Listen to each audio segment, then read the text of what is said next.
What's going on, people? This is Shy Harris, and on this episode of Interviews with the Rebel, I sit down with the real estate maven, and actually, frankly, one of the best content creators I know, Daniel Gluckin of the Gluckin Group, who speaks about his time before he became a real estate agent as a DJ, to creating content for his real estate agent team and all the great things they're doing, all the things that he's actually been doing to build up a successful name in real estate. So this is the actually episode I'm really excited about because I've been following for a while, and some of the things he's doing has actually been blowing my mind. It's actually helped me to want to produce more content for my business. So once again, this is Interviews with a Rebel, and this is the Daniel Gluckin episode. What's going on, everybody? This is Shy Harris of the Rebel Society, and today this is another episode of Interviews with the Rebel. So the whole purpose of this series is highlight innovative and disruptive creators and entrepreneurs who are just doing great things and who are really just killing it in their particular market. So today, I actually had to make a 3-hour drive to Raleigh to sit with this man right here. So before we get into him, let me just talk about how I came across this guy. So I actually was just randomly searching, going through Instagram stories, and I feel like you had posted your basketball video where you just kind of threw the ball. It just kind of went everywhere. Yep. The shot. Yep. And I was like, you know what? He's promoting real estate, but it's completely different than everybody else. And so I just started, I followed you, and I just started going through your content, all this really stood out. And I've done a lot of work in real estate, and most of the time people post a lot of trash stuff. Yeah. Or it's really just basic, we're just gonna show the house, we're just gonna do this. Or boring. Real boring. So your stuff really just stood out because it was completely outside of what everybody else is doing. So I definitely just appreciated you for doing that. So thanks, man. So who are you and what do you do? So my name is Daniel Gluckin. I'm a real estate agent here in Raleigh, Durham, and all surrounding areas. I've been in real estate now for full time. This is year 4. Okay. So actually October. So right now it's going into my 4th year, which they say, I think it's 89% of real estate agents don't make it to year 5. Right. So only 11% make it to year 5. So I got one more year to beat the odds. Okay. But so far so good. Okay. Yeah, man, that's what I do full time. All right. So, icebreaker question. What you got? Who is the music artist that you feel like you relate to the most? Not just music, but style, personality, all that. So it's my wife would make fun of me for this, but it's who I grew up watching. Right. And I was kind of around this person the most, just through TV and the music I listened to. But it was always Puff. Okay. I grew up in upstate New York. You didn't listen to Tupac, you listened to Bad Boy and Puffy, and 112 was my favorite R&B. They still are my favorite R&B group, and Biggie's my favorite rapper, and he always he obviously had a hand in all those guys. Right. And, he's not my favorite rapper at all. Favorite rapper? My favorite rapper is Biggie. Okay. Yeah, favorite rapper is Biggie, but I always appreciated Puff for just his style and his attitude and how he approached things, and from his beginning and even his failures and stuff like that. So he's my go-to guy when it comes to that stuff. But okay. It's changed over the years, but he was kind of who I grew up with in my Gotcha. Okay, all right. So what is your 60-second origin story? What is the story that led you to where you're at today? Yeah, so some of you guys watching might know this, but I was a DJ for 10 years prior to being in real estate. One day Who was your DJ then? So I was DJ Bobby Drake. Okay, I feel like I've heard that name before. I was in VA. Yeah. I did a couple stuff in there. I mean, I was heavily based in North Carolina, but I did travel outside every now and then. But okay. The biggest thing for me was... Hold on, where did the name Bobby Drake come from? That's a good question. Yeah. So Bobby Drake is Iceman's real name. So Iceman from X-Men? Yes. His real name is Bobby Drake. So I went by, they called me the coldest DJ ever. I have an X-Men tattoo on my arm right here. Okay. So that's the origin of Bobby Drake, which not a lot of people know. Only 2 people I ever told my name, they were like, oh, that's Iceman. So, yeah. Oh, okay. That's so everybody just thought it was like your real name. They just thought it was my real name. People still to this day call me that. They just Really? don't know anything else. So, Okay. yeah, that's a good question. Favorite X-Men movie? A lot of movies have been trash. It hasn't came out yet. Now that they're going to be in the MCU, I think that it'll come. You know, but I mean, I liked them all growing up when we were kids. Yeah. It didn't matter what the movie was about. It was watching the X-Men on screen. What do you think of the X-Men movies now?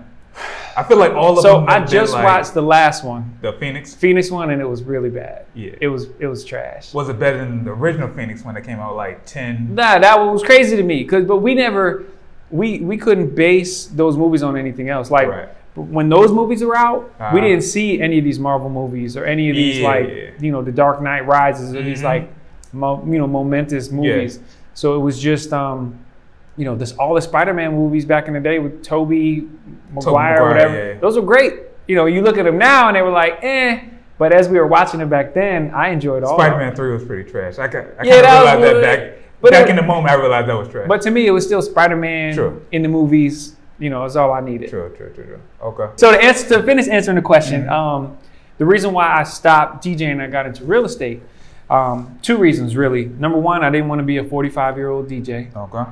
I know a lot of those. I unfortunately do too. Yeah. And I just didn't want to be that guy. I had a newborn baby and I couldn't stay out that late anymore. It was just taking a toll on me. And another thing was, as I got older, the crowds I was DJing for stayed the same. Their age never changed because it was always rotating. Right.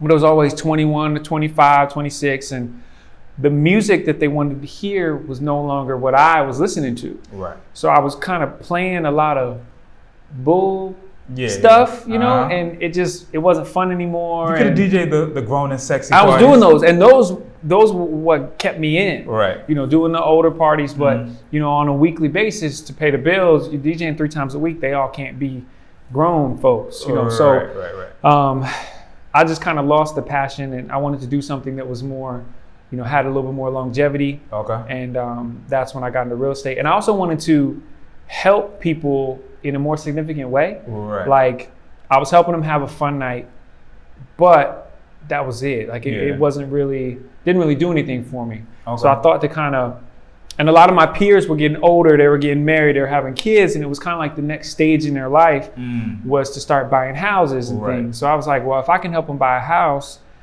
that's something that'll stick with them forever, not just like a fun night. Yes. So, and the coolest thing is I have people who used to come to all my parties, and now I help them buy a house, and I'm kind of staying with them, like I helped them get through college by having fun, and now they're out of college. I'm helping them get through life by growing up and making big financial decisions and stuff. And I have people who met at my party, got married, I DJ'd their wedding, and now I help them buy a house. And so it's been really cool to kind of stay with these people for 10, 15 years now. Okay. So with this series, I really like to talk about, progression. So with your first year, what did that look like for you? So I have a video. You can link it below. Yeah, I got it. It's my first year in real estate. Okay. And I'll be honest, and there's so many people getting into real estate. I don't know if you ever looked on Facebook lately. It seems like everybody's a real estate agent. Everybody's a real estate agent. Everyone's taking their tests and all that stuff. And it's fairly easy to get into. And you see all these people, everybody's selling a house in less than 24 hours and all this crazy stuff. But the reality is I made $0 my first 6 months.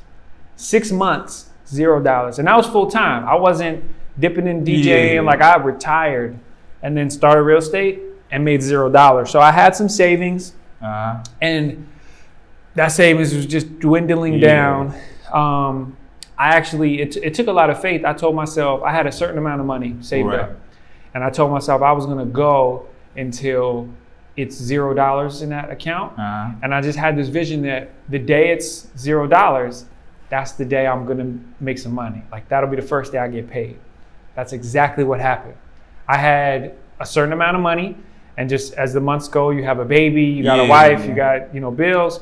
The money just went down, and then I had like $15 in my bank, and that day I closed my first deal, and I got paid. I only made a couple $1,000, But it got me $15, yeah, but it got me there. And most people would have quit prior to that. They'd be like, I don't have no money. I need to get a job. So now I was doing nobody knows this, but I was like driving Uber or just doing stuff during the day to keep, some funds coming in. Yeah. But if I would have quit, I never would have gotten the next 6 months, which actually, once I got 1, then I had 2, then I had 4, and it really started growing.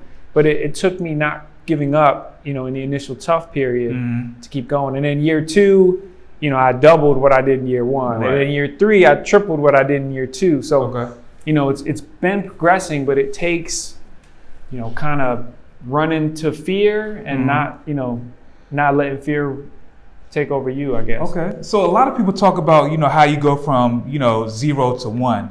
But how do you go from 1 to 2? Like, so what were some things that you were doing to kind of, I guess, piggyback off the momentum of that first sale to get to that next one? So I'll tell you what, the difference between 1 and 2 and 0 to 1 was nothing. It's exactly the same. Okay. Basically, 0 to 1 is the hardest. Yeah. 1 to 2 is way easier than going from nothing to something. Right. So what I did when I started was I was making videos that people never seen before, and I was doing content that people never seen before, and I was. So you were doing that like out the gate. Out the gate, yeah. If you guys can go back and look at my announcement video to I'm a real estate agent now. Yeah. And that was 3 years ago, and I've still not seen anything like it from anyone else. Everyone else just posts a picture. Yeah. I'm in real estate now, and they put on Facebook and they get 300 comments, and none of those people actually use that person because they know you just started. But I did a full production announcement video, and I was killing it ever since. And it's almost like a fake it till you make it thing. Yeah. I was out there every day showing houses and opening doors and opening locks, and I looked busy. I was always talking about, I'm here looking at houses for my clients. I ain't have no clients.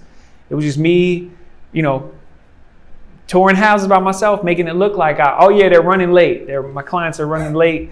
They'll be here soon, but I got a little time to show you guys the house. I did that for 6 months, looking like a crazy person without no business. And then once I started getting business, to do that. Oh, big time. Yeah. And I always have faith in myself. You can't make it if you don't. And then once I started getting business, I was doing the same thing. I just maybe had clients. Right. But it was all the stuff was the same. I still do the same thing today. I still, every day I try to put something on social media. I haven't posted yet this morning. Right. I'm low key thinking about what I should post. Yeah. So, and that's kind of how you got to do it. You got to be a little anxious and a little scared and a little like, if I don't do it another day, everyone's gonna forget me. And if you don't have that mentality, I feel like you won't make it in a business like this. I think there's like 15,000 real estate agents in North Carolina. You probably know 6. I do. You know what I'm saying? Yeah. Everybody you talk to knows at least 6 or 7. Right. So how are you gonna stand out above them? I got people who their best friends are real estate agents and they still use me. Man, that's kind of crazy. You gotta be the differentiator. Yeah. All right, so you were a DJ. So what things did you kind of take from DJing? Oh man, good question. That you applied to real estate? Everything. And for lack of a better term, like the hustler's mentality. I started, because I was a DJ and I threw parties. Okay. I learned quick. One time I got paid by a promoter who showed me the stack that they made and then paid me my little, and I was like, well, I want that. I would have want what you gave me. So I started throwing my own parties, and it was nice because I didn't have to pay a DJ. Right. Because I just did my own parties. But I was on campuses, schools I didn't go to. They thought I went there because I was there so much, passing out flyers, and, putting the groundwork in, and meeting people and talking to people, making sure they had a good time, and keeping my, I always showed up on time. Anytime I had to DJ, even when someone booked me out of state, I was always there, an hour before the stuff started. And that really helped me. And I just kept the same hustler's mentality. I always have a mentality of, if I don't, I'll just give you an example. I had a Friday night party that was the biggest Friday night for 3 years. Okay. Every Friday night, it was a sellout. Yeah. 3 years in a row on the biggest main Glenwood Avenue, downtown Raleigh, all this stuff. Mm-hmm. And every single Friday night, I was paranoid, thinking nobody was going to show up, and I'd be nervous until 12:30 when we were sold out. Okay. So but I was posting like a maniac, like ain't nobody coming, ain't nobody coming, ain't nobody coming. I got to do something all the way up until it was sold out. Because you get there at 10 o'clock, ain't nobody there. So, and you don't really start coming in till like 11:30. Yeah, I was nervous until it was packed. Because I always thought it was going to be whack. Yeah. And if it's whack, then everyone's going to hear about it, and then ain't nobody going to come no more. Right. So, and that's kind of how I run my business. Like, I always want to, whatever I just did, always kind of follow up on that. And if I don't have something else going on, I feel like everyone's going to forget me. So I think I'll always have that mentality. I haven't really taken many losses. Yeah. And I think that's why. Right. Because it's just I'll never let myself get to that point. Okay. But that's how I do it, man. I just feel like everyone's going to forget me if I don't put something out that's, the best I can do and keep it going. Okay. So speaking of, before you mentioned, you put out your announcement video. Mm-hmm. So before we get into the rest of this video, I just want to let you know, for all the creators and entrepreneurs out there, that I recently dropped my own ebook, How to Make $1,000 Starting Off as a Videographer or Photographer. This ebook is filled with information on how I actually grew my business starting out. And we really just talk about that first phase of business where I went from just starting out with a camera to making $1,000, $2,000 a month as a photographer or videographer. So this includes all the hacks that I did to actually be able to start off my company and build it up to make the money that I need to make. So if you're starting out as a videographer, photographer, and just trying to figure out how to grow your business and make more money, make sure you click the link below. It's something that you really don't want to miss out on. What was the thought process behind that? Because like you said, nobody did anything like that, and most times nobody does anything like that now. Yeah. So what was the thought process like, you know what, I need to do a video, but going forward, video or create my own content is what's going to make me stand out? So I have a team. And I speak to my teammates about this all the time, but I think part of being good at marketing and stuff like that is understanding what looks good to you, right, and what you respond to. And I've always kind of had, like, people gonna clown me for this, but my favorite part about the Super Bowl is the commercials. And I know that's like that's like everybody's. But it's because I like to see what makes me laugh and what gets me to want to buy Coca-Cola that day or whatever it is. And the commercials are like the Super Bowl for commercials. Exactly, exactly. But like on a day-to-day basis, like I kind of know what looks good. Right. And I always, when I make my own content, I'm like, all right, would this look good to me if I saw it, if someone else did it? So, people sometimes, you only got 3 seconds if you make a video for them to not think about when you scroll Insta, your thumb getting tired. Yeah. So you got to make them stop and watch a 45-second video. That video better be good. Yeah. So if it's something that I would stop and watch, I feel like I can put that out. Stop and watch. Yeah. So that's kind of how I run everything. Is if I would stop and watch it, if it's impressive to me, then that's what I put out. And I constantly, a lot of people have addictions to social media for maybe the wrong reasons. Yeah. I'm all over social media I want to get inspired, and I want to see what else is out there and who's doing what, and stuff like that. Right. So I always kind of keep my eye on stuff, and just for my own benefit and inspiration and stuff like that. The motto is, you got to spend money to make money. So what is one thing that you spend money on that's, gave you the most return? Easily my equipment. Okay. My camera equipment. All right. The way I realized I should is, one video I made, I paid somebody to do it. And I was like, it was like $300 or something like that. Right. And I was like, I can't keep paying this guy. And it took like 2 weeks for him to send it back. So I was like, let me just buy my own stuff. Then I can use it as much as I want, and it won't really cost me anything. And then I know they say, time is money. The biggest investment is time that I put into learning how to use it, and how to edit and things like that. That takes a lot of time to be proficient at it. Yeah. I've watched plenty YouTube videos. YouTube University helps everybody, But it's really helped me because, if I have an idea, I don't have to wait on anyone. to make it. I don't have to pay anyone to make it.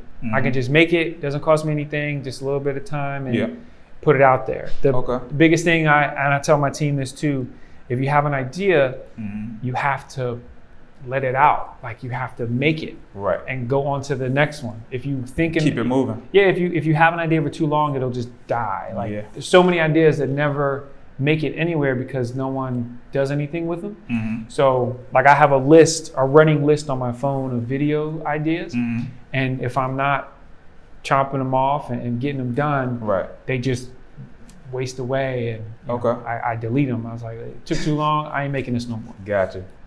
Another question when it comes to content, as far as, you know, being a real estate agent and putting out your own content, what do you feel like makes good content for what you do?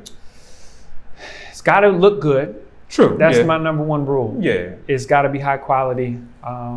You'll never see me put out like a blurry looking, you know, funny looking. I'm not the clown, but like Android, you know, like no offense to my Android users out there. With like ISIS hostage footage. Yeah. Nothing like that. It's got to look good. It's got to be engaging. And I'm a real estate agent.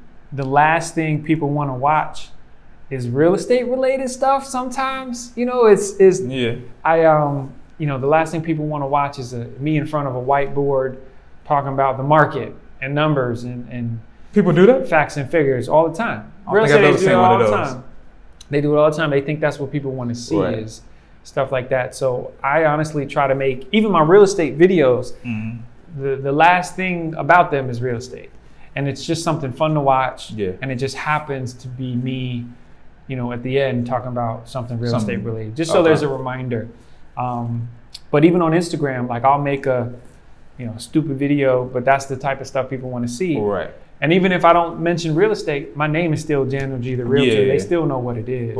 So that's what I think makes good content. Just it's got to get the views, and people got to watch the whole thing. And if you can achieve that, then you'll be top of mind, which is what we all strive to be. It's just top of mind. I want them to remember me that day. Talk to their friends, share something I did, and then, you know, in turn, also know that I'm a damn good real estate agent who cares about their clients and, you know, has a great reputation for a reason, and it'll kind of all work itself out like that. I know one of the things that actually stands out to me right now, I feel like when you have a closing on a house, I feel like your closing photos. Oh my goodness. I take so much pride in those. I feel like you take some time and you put like a lot of energy into those. So I hype up my clients throughout the whole process for closing day. Like, I have people who can't wait for their closing day pics, and they haven't even hit me up to buy a house yet. Like, that's what they're most excited about is the closing day pics. So I take a lot of pride in that. We take our time. I make sure that there's time. I make sure there's champagne involved, you know, and the right signage, and I make sure they're high quality. I take all those myself too. Even the ones with me in it, it's normally on a tripod or something and on a timer. But like, I know the one that stood out is, like I said, somebody that I know, DJ LP. We all we were jumping in the pool. Yep. We had that planned out weeks in advance. Really? Yeah. And it's part of the joy. And like, I send those pictures to my clients in high quality. I've had people print them out and put them up in their house, and, you know, they always put them up on their social media, their Facebook. They send them to their parents, and it means a lot. Like, it's a big deal. It's the most expensive thing they've ever bought. And it's a step in their life that's a, you know, big boy step, a grown-up step, and definitely, you know, it should be remembered forever, and it should be celebrated. And closing day can actually be pretty scary. You're signing paperwork, you don't know what it is. The attorneys, you know, may or not you to sign stuff. They may or may not be explaining anything. So I really try to make closing day. I shower them with gifts. We do a photo shoot. You know, I try to make it a lot of fun and a day that they don't forget. Because the real estate, you know, the buying process, selling process, my job is to make it the least amount, you know, stress as possible. It's always stressful, it's always scary, but I'm always there to kind of make them feel good about it and get excited about it. And that's all part of the process. All right, so for a real estate agent that's just starting out, what would you suggest them to do to kind of get the ball rolling, get clients, get their name out there? Do what I did. You know, I hate to say this, but you gotta look busy. Right. The hard part is trying to think of what to do when you got nothing. Yeah. But you gotta put yourself out there. And you gotta post, and you gotta make content. You gotta take good pictures of yourself, and you gotta be out there working, quote unquote. Right. You know. So fake it till you make it, pretty much. Yeah, I really hate to do that and to say that, but it's just kind of the world we live in with social media. You know, you gotta be out there, because no one's really gonna want to work with you if they don't trust you or know that you've done this before. Now, fake it till you make it, but also be out there learning as much as you can about the industry. Yeah. You know, follow some agents, talk to some agents that have been in the game for a while, because the last thing you want to do is get a client and then not know what you're talking be able about. To help them the way they need help. So, you know, your first client's the hardest, and it might be a friend of yours, and the last thing you want to do is ruin that relationship. So learn, and also just produce, and start running your business, and start being paranoid and freaking out because you ain't making no money, but do something with it. Like, don't get scared, run towards the fear, and just think of new things to do and try to challenge the industry, you know, from the old way they were doing things with sending notes and letters and mailers and all that stuff. Like, do you suggest do that? It's tough, man. So when I first got into real estate, they told me to cold call, door knock, and send out letters. And I'm not cold calling nobody, because the last thing anyone wants to do is answer the phone for a number they don't know. I open my mail by the trash and literally throw everything out as it comes, you know, if it's not important. And then door knocking, like, come on. You know, nobody wants to answer the door for anybody. So I didn't want to do any of those things. And that was literally the advice people were giving me. So I was like, well, look, if this is what it takes to get in the industry, I don't want to get in the industry. I want to do it the way I want to do it. And if it works, it works. But it's going to be what I think is fun and what excites me. So that's how I ran my business. I'm going to say, look, this is how I think it's going to work. This is what I like doing. I'm going to do this. And it was making funny videos and producing content that I thought was good. And that's what ended up working. So I don't do that other stuff. I do it my way. And to me, I think my way is closer to how it should be done now, especially for like people our age. And it definitely stands out. Yeah, and that's, you know, the average age of a real estate agent, I think, is like, it's gone down, but when I first started, it was like 60 something. And my real estate agent was definitely in her 60s. Right. And I imagine you would have preferred someone who was maybe a little closer to you and your style, and you know, who could understand what you were looking for and your needs. And she was a great person, and she got us exactly what we wanted. I'm sure she was super sweet. Yeah, she was hella sweet. But did you have a closing day photo shoot? And we took a photo in front of our door or something like that, but it was super basic. Right. But like, if it's me, I want to kind of buy a house with someone who will make it fun and who is a peer, but also is super educated in the market and knows what they're doing. And so I think there's a whole new wave of real estate agents coming that are going to help people like us, like all the millennials and whatever generation we are. We're the ones buying houses now. And I think we want to work with people like us a little bit more. So that's kind of what I'm going after, I guess, is kind of the new wave of things, and trying to help those people who are just getting into it. And I work with a lot of first-time home buyers, and I love it because I just bought my first house. So I know exactly all that stuff and what they're going through. And I feel like I can help them because I am them, I guess. Gotcha. Makes it fun for me. Okay. All right, so as we wrap this up, what's next for you as well as the Gluckin Group? Gluckin Media, all that. Yeah. What's next for us? We just finished our first year together. So year 2, we want to do bigger and better things, you know, do more things together, help as many people as possible. You know, I want to get to a point where we're helping at least 100 people a year. So that's 2 a week with a couple weeks off. You know, that's working. That's 8 people a month. And so that's like real hardcore hustling now. Yeah. So, but we can do it. We did about 50 this year. So, you know, it's nothing to kind of double that, at least in my perspective. So, but we want to just keep growing and growing as a team and maybe expanding with a couple agents. But that's really the goal, is just to continue to help as many people as possible. Gotcha. And to expand our reach and, you know, just keep doing what we're doing, but do more of it and more often. That's right. You know, that's really the main goal for us. Okay. So last question is, what is one motto that you live by? I'll show you. So I have this tatted on my arm. Do more. For you guys there. It just says do more. There's nothing that people think it continues. Yeah. That's literally it. That's it.